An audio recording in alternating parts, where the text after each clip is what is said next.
3, 2, 1.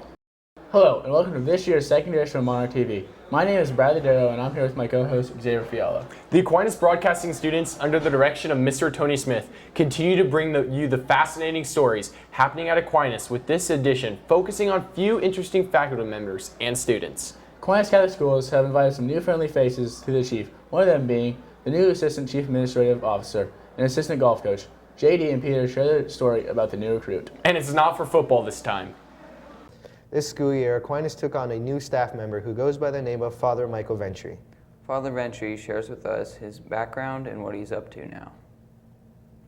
So I am actually not a native of Nebraska. I'm a transplant, so originally from Cincinnati, Ohio. Go Reds and Bengals. What made you decide to become a priest? Definitely from, just the interaction of the Franciscans in high school, and, we were a band of a bunch of boys, and they taught us the faith and took us. I got to see the Pope and March for Life stuff and Mother Angelica, and see the Pope in St. Louis. So it was kind of, those seeds were planted during those 4 years for sure. How long have you been a priest? So yeah, this May 24th, I will complete 7 years already, which is kind of surprising.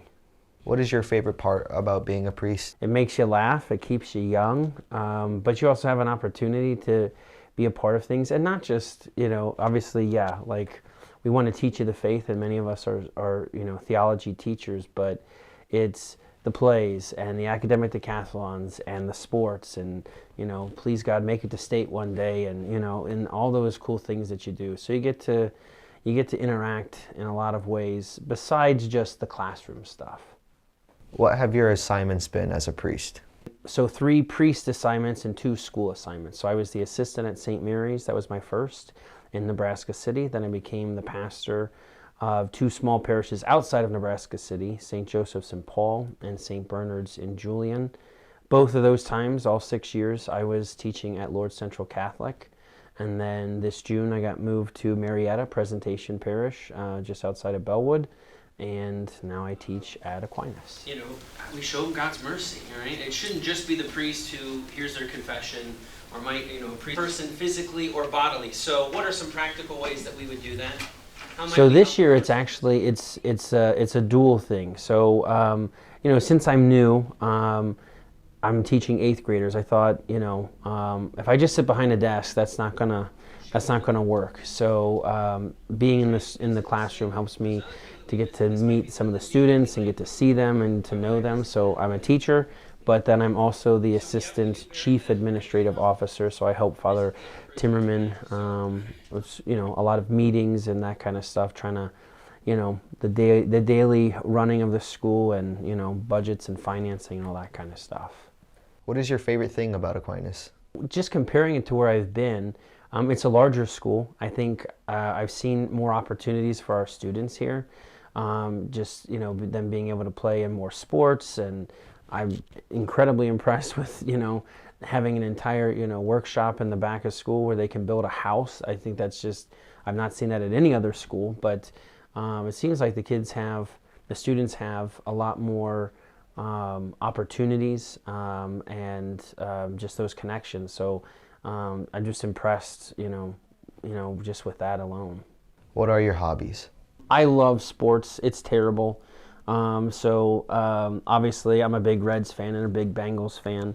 I do get into a little bit of the NBA, but pretty much there isn't a sport that, and I do not mean to offend anybody, but I don't know much about NASCAR. I know that the cars go around the track, but I like to watch all sports. So, that's just kind of a thing.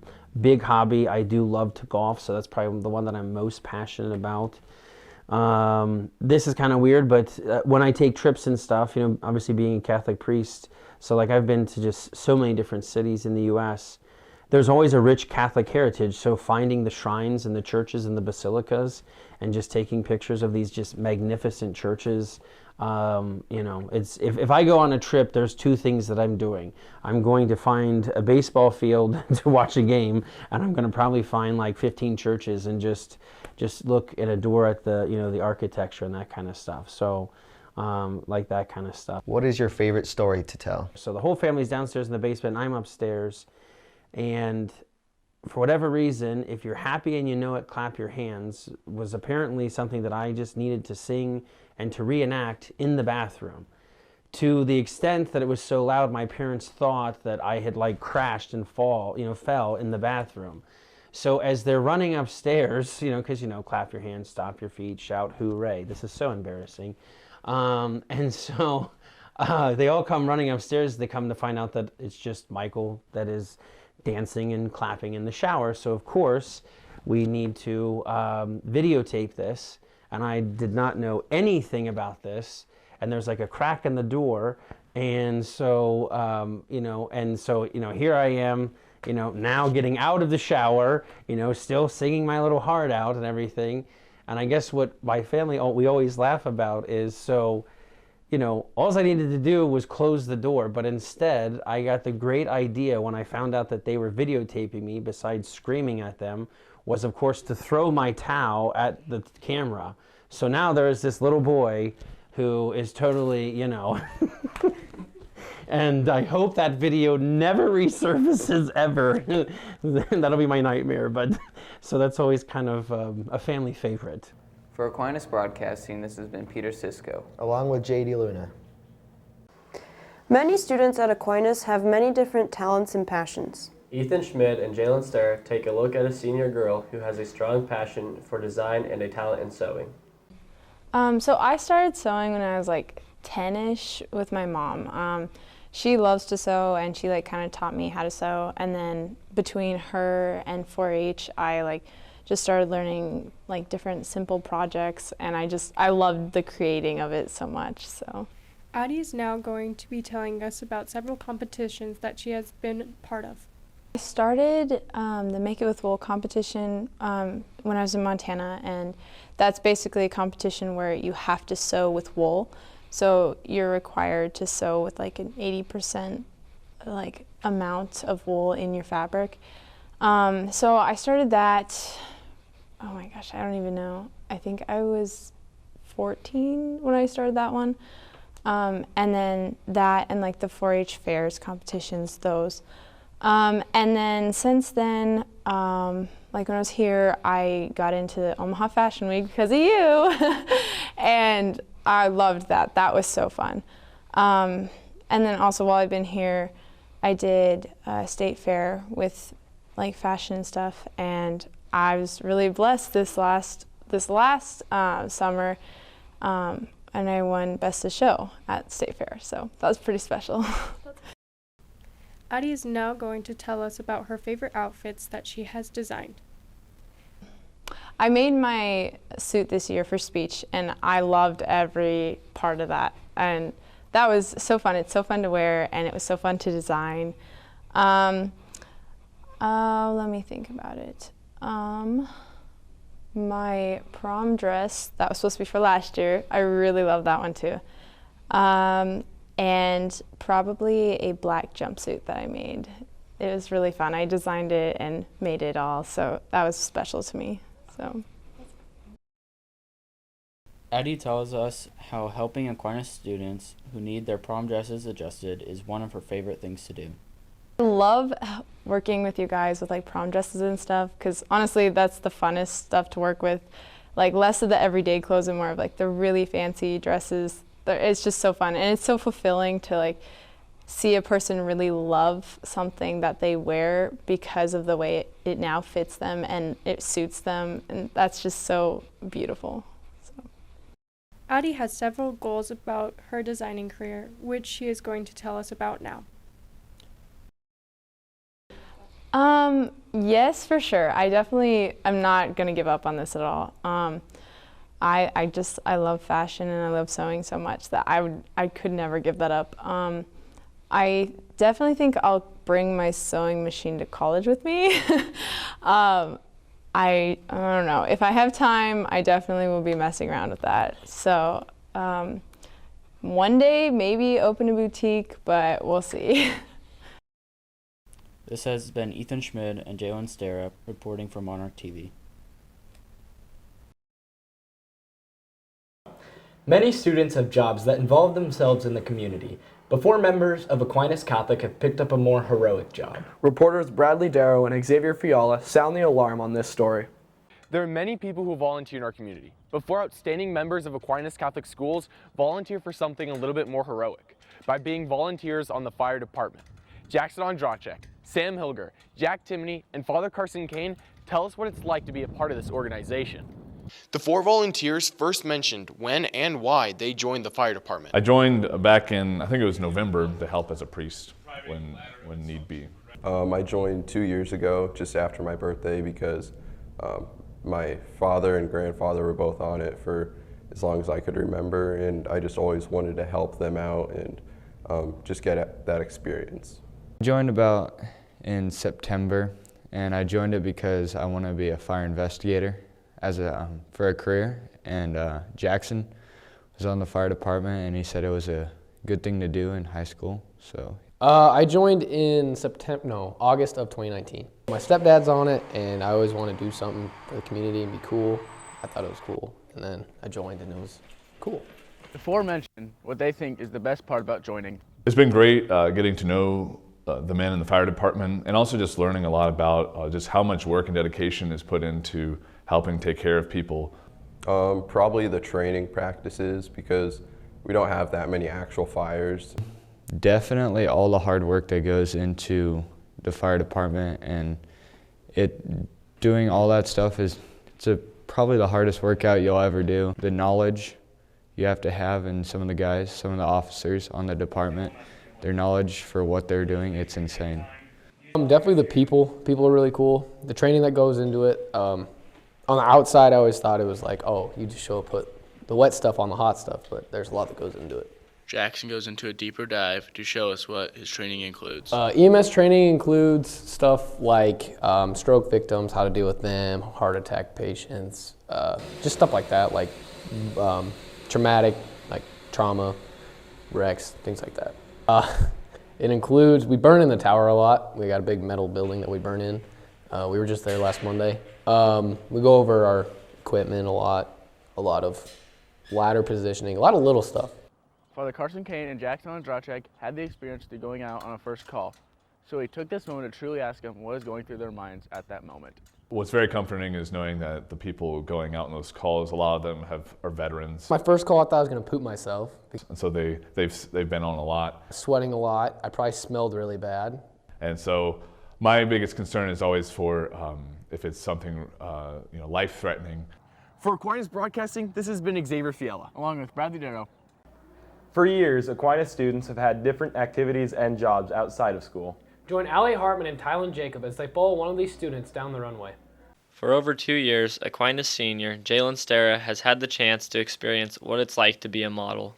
I got into modeling, it was about my sophomore year of high school, and my cousin, she's my second cousin, she actually is a model for Develop, and she is now in California modeling for Calvin Klein and Dillard's, I think. So I would always see her post on like Instagram, and I was like, I think I could do that.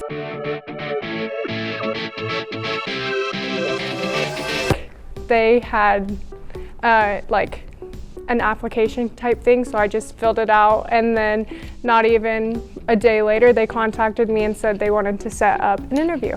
I think like what I love most about modeling is definitely like the atmosphere and all the different types of people you get to meet. Jalen has accomplished her main goal that she set for this year. In January, I tried out to be a traveling model. So then starting in June, I think I will go down to California for about 2 months and model down there, and it's exciting and everything, but when you model already and you like get picked, you get paid. So then being in California, they pay for your plane tickets, the hotel or condo you stay in, and then you're making money over there. So it's really exciting, and then I'll come back and then do another thing during Christmas. So that was like my goal this year, was to be selected, and I was. Modeling was just always like a good part-time job, because the more you do, the more money you get. So it was a good way to make money for my dream of going into college to be a nurse. So it was just like a good part-time job in a way. But I think definitely when I graduate college, it'll definitely just be a thing of the past. I don't really see myself going on with it, I guess. Out of all of her memorable outfits, Jalen especially remembers a few of her favorites. So my favorite thing to model ever, it was a black wedding dress, and it was like huge train. It had a huge train, and it was like absolutely beautiful. Another favorite was this girl from UNL designed a line, and it was all clothes from like the 80s, and it was about like woman empowerment when they could start wearing different types of clothes. So I got to wear like floral overalls, and my hair was done like in like a 60s style with like a bonnet on top. It was really cool. That was definitely one of my favorites. Along with like beautiful things I've worn, there's also been like really not very pretty things. So I had like a gold, it was made out of all feathers, and it was just gold, but I don't want to discourage it or like hate on it because now it's in Vogue. So it's cool to be like, I modeled something that was in Vogue in a Vogue magazine. This has been Allie Hartman and Tylen Jacob reporting for Monarch TV. After missing out on their chance to make state last year due to the COVID-19 pandemic, the Aquinas speech team was set on making up for what they lost. Reporters Josh Ermacher and Judy Intrick take a look at the speech team's success. On behalf of the Nebraska School Activities Association, congratulations to all the students who qualified for the 2021 NSAA State Speech Championship. During the 2021 speech season, 5 Aquinas students traveled to Kearney High to compete in the NSAA State Speech Championships. From a coach's perspective, I think it was the fact that we lost last year, that we had this season where we did everything. We put our hearts and soul into everything. Every meet we went to, we pushed and pushed and pushed, and then we didn't have districts, and we went home. And I think there was that desire to just finish was really strong with everybody. I placed second in humorous interpretation, and then I got fourth in poetry.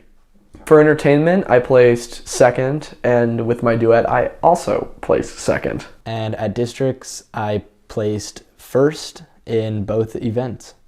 My events at districts was OID and duet. I participated in poetry and OID, and I got runner-up in poetry, and I'm pretty sure if I remember correctly, we were next in to finals, like we were a few points away from getting into finals in OID. My entertainment is about unexpectivity, which is my own made-up theory about how we should live our lives more unexpectedly and not like have everything planned out. My serious was Little Shop of Horrors, but it was the original script from the 1960s. So instead of there being singing and lots of humor within it, it was just mostly serious. It was kind of Seymour, the main character, kind of his descent into madness with dealing with the plant that kind of ruins his whole life. So.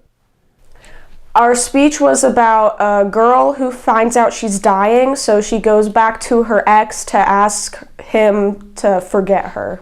My humorous is about a kid going on his first date, and he doesn't know what to do, so he has his phone give him tips on what he should do during the process of the date. The topic was about last times, so like, I don't know, the last time you'll ever do something. Like there was one time when you went outside to play with your friends for the very last time. Out of the 5, 3 made it into the finals rounds, where they were honored as one of the top 6 speakers in the state in their respective events. My duet missed state finals by a few places, and my entertainment broke into state finals, and I ended up getting 5th in finals. State, I placed second in humorous, and I got 5th in serious. I placed 5th in humorous interpretation. My favorite memory from this year would probably when we got second at districts and found out we were going to state and duet. My memory from the season was at districts, not when I found out that I was going to state, but when I found out that me and Jude were the top 2 humorous interpretations at our district, and when we found out, that was really great, and we turned and we hugged each other, and it felt amazing.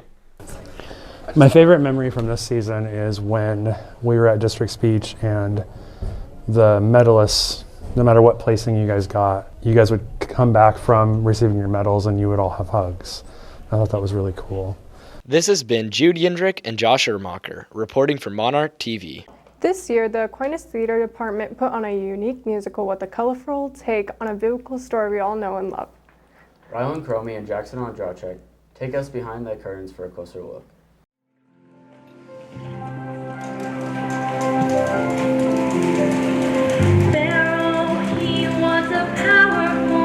After last year's musical was canceled due to COVID, Ann Heerman and her cast were grateful to step into the footlights to sing and dance once again. And purposes was Egypt with the capital. This year we are doing the musical Joseph and the Amazing Technicolor Dreamcoat. I have had some experience in this show before, and it is a super, super fun show. And so it's been almost 20 years since I've done it, I think 18. And so I figured since the seniors weren't even born the last time I did it, just like in the past, we have some adults that are involved with this. Father Kane has a special cameo part, and Bill Yendrick is also in this.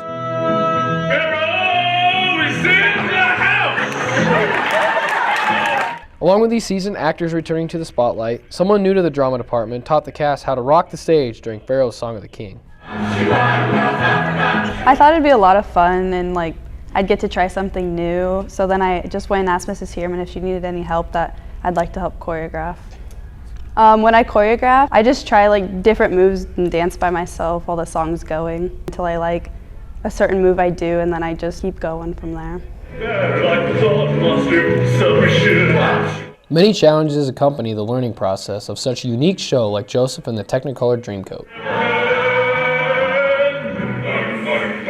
What's different about this musical is that there aren't any lines. Everything in it is just singing. This musical is like a very high energy musical, lots of bright colors, everything's exciting.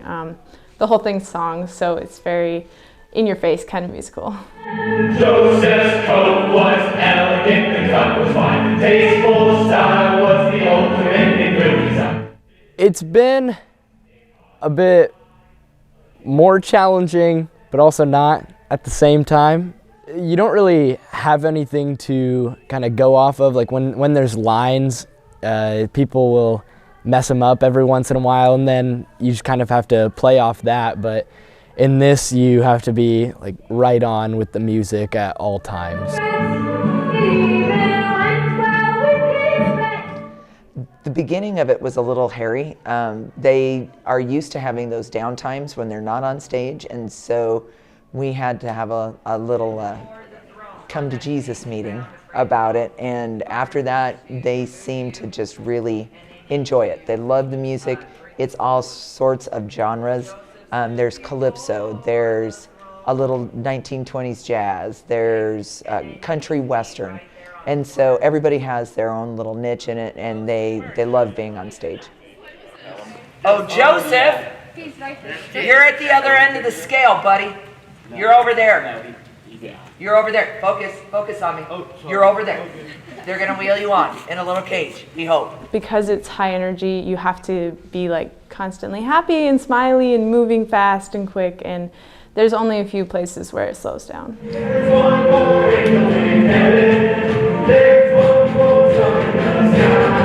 The songs are just like kind of weird and interesting to choreograph because it's like Egyptian, but it's also like Elvis in the 50s.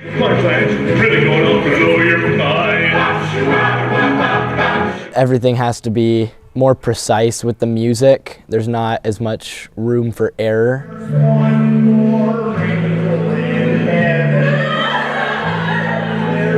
After a long and successful career, the seniors will be performing in their final show. Father, the things that he stood for.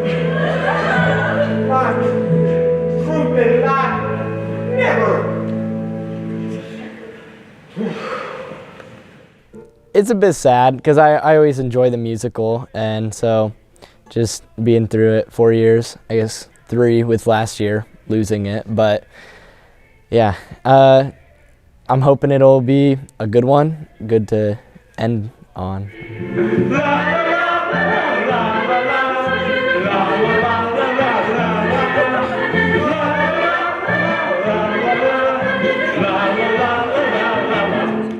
last show is really sad, but it's bittersweet because like it's been a great journey here and just yeah.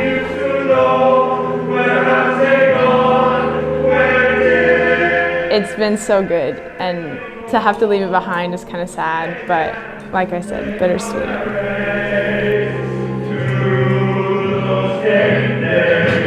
It's kind of sad because the musical is like one of my last big things that I'll do as a senior, but I've really enjoyed all the time I've spent and like all the friendships I've made. Despite all the challenges, the cast was still very excited to put on the show for everyone. I'm excited to show everyone all the hard work we've put in and show them all the dances and music we've learned. We are still waiting. I mean, in these practices, it usually looks like it's a long ways from being complete, but then always miraculously in the last couple of days, everything just comes together and it usually ends up being really good, so that's always exciting.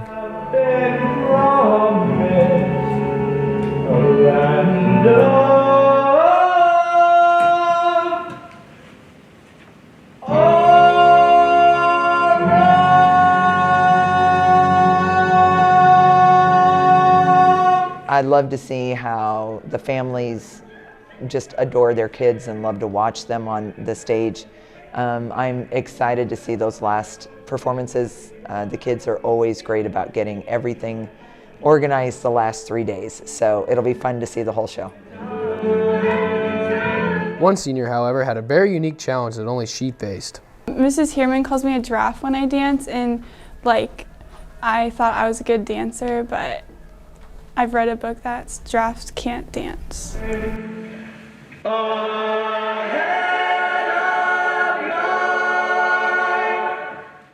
Reporting for Monarch TV, this has been Jackson on Drawcheck and Rylan Cromie.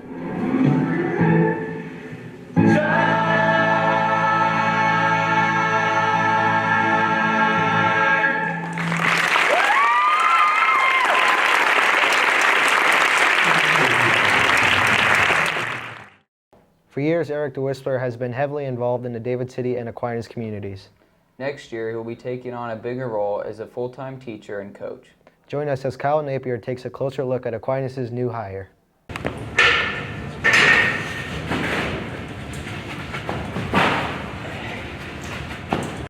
Recently, Aquinas and St. Mary's has hired Mr. Eric DeWispler as an additional PE teacher. I'll be teaching PE at Aquinas and St. Mary's. Super excited about that. Really excited to work with the kids. Having coached here for quite a while, I feel like we have great kids, you know, from elementary all the way up through high school. Good parents, good families, and so just really excited to teach them and work with them. Though his education path switched, his passion has always been helping young athletes become stronger and faster through weight training. So I went to college at Northern Arizona University. It's in Flagstaff, Arizona. I got a Bachelor's of Science degree in exercise science. I planned on doing physical therapy. And then, like I said before, the weightlifting is always in the back of my mind, so I kind of went down the strength and conditioning road, ended up getting a job there, and from there on had a variety of different jobs and different roles. He also brings with him lessons and experiences from his own high school days to implement into his teaching. I was in high school, wanted to play sports. I was a scrawny little 5'4" freshman, maybe 125 pounds. 130 pounds, and the coaches here at Aquinas introduced me to weights, and I just fell in love with it. Got stronger, got faster, and it helped me out on the field and on the court. And you know, from there on, I just wanted to help other people in the same way, help other athletes that, you know, maybe want a little bit of an advantage and want a better chance to play high school sports.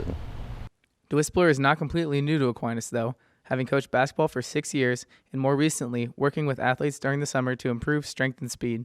Now, honestly, I haven't ever asked him about this, but Coach Smith just kind of randomly called me up and asked me if I wanted to help out being an assistant coach on the boys basketball team, and I said absolutely, and from there the rest is history. So, his philosophy consists of a few important cards he hopes to bring to the table when he officially steps on board for Aquinas. I guess I would say I'm consistent, I'm reliable, and I hope to be that as a teacher too for my students. I also hope to challenge them, have high expectations for them, and then learn and grow together. You know, I'll make mistakes, they'll make mistakes, but hopefully we can learn from those and get better and push each other and hold each other accountable. DeWispler's experience makes him nowhere short of fulfilling the job expectations. I think just my background in strength and conditioning and weightlifting and training people, my experience in that, I'm working with a variety of different athletes from youth all the way up to college. So I think the experience there that I have with that, how to relate to kids, how to motivate kids, get to know them is something I bring. And then maybe a little bit with technology, how to use some of our timing systems that we've started to use the last year or so has helped us to maybe take another step when it comes to athletic development. Out of all DeWispler's strengths, being a people person is at the top of his list. So when I was at the hospital, working there, working with people, trying to help them achieve their goals, be healthier, be more fit. The same thing here at the high school and the elementary, working with kids, trying to help them along the way, show them how progress works, how to set goals, how to stay consistent, and then also working with the staff and the teachers here. I'm really excited to be able to do that, just as I did at the hospital, work with some great employees there. This has been Kyle Napier reporting from Monarch TV. Sorry, I was getting beefy with Eric. Well, that wraps up our second edition of Monarch TV. And remember, don't just have a great day, have a Monarch day.